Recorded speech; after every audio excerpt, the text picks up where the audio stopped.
Now finally let's come to the subject about correct and wrong closing of the center and putting the game into some other direction. This strategical subject is very important and very, let's say, complicated in the sense that there are many simple mistakes which are made not just by beginners, even by the top players, even world champions are making mistakes. So let's start with the classics.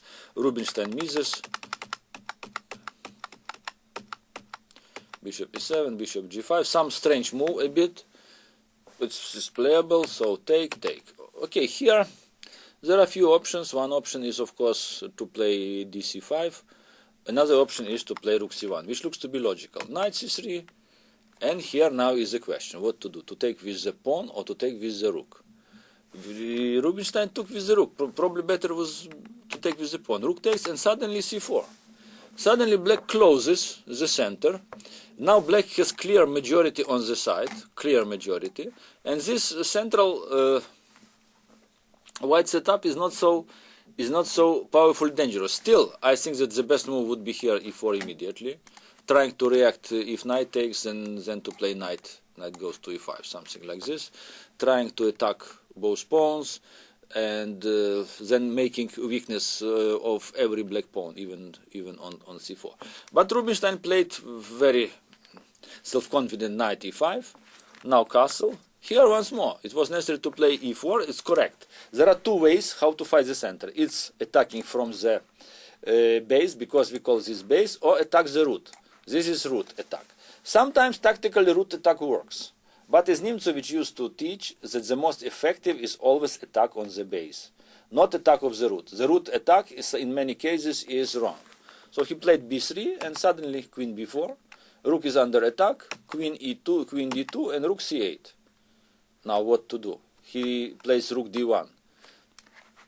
If he would take on c4, probably black would answer simply knight e5, pawn e5, dc4.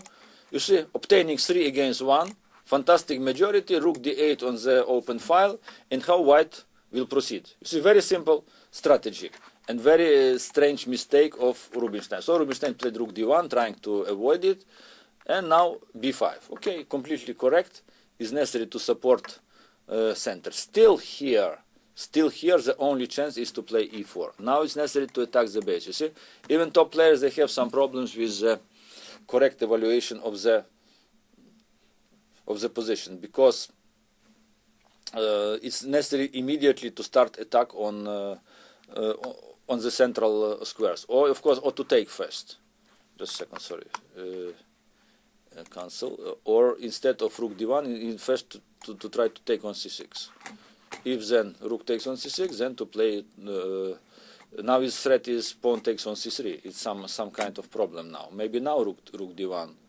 Maybe now rook d1 trying. But of course now it's possible rook c8, rook b5. A lot of different options which are not very favorable for white. So Rubinstein played rook d1 and suddenly b5. You see, center now becomes extremely strong. He plays even f4, pawn takes, and a5. Idea is simple. Queen goes back, b4, and creation of the passed pawn, which is very strong. So once more, only some chance was to try some but e4 could be met with some bishop g4 tactics, and then trying to take on b3, as this queen would be under the pin. So now it's probably late. So was played a5, pawn takes, rook b3, queen a4, e3, opening file, queen takes, and b4. You see, everything is hanging. Bishop d3, queen takes a2. Even strong move, sacrificing exchange. White has nothing to do. So terrible loss of such a fantastic positional player as Rubinstein, because he didn't react properly to the closing of the center. So reaction must be proper.